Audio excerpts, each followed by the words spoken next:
If you want to learn how to teach drama to kids, then get How to Teach Drama to Kids, written by a person with real-life experience teaching drama to children.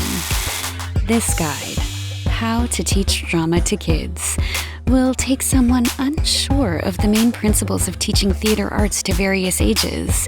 through the basic categories and components principally considered to be the heart of the study of drama. Whether you are a music or English teacher hired to teach a semester of drama,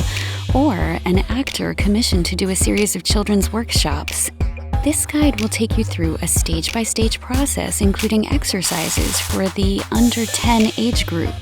the preteens, and the high school ages.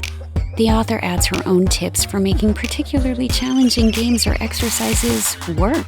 and presents her own hints for keeping your resources and equipment to an inexpensive and manageable budget.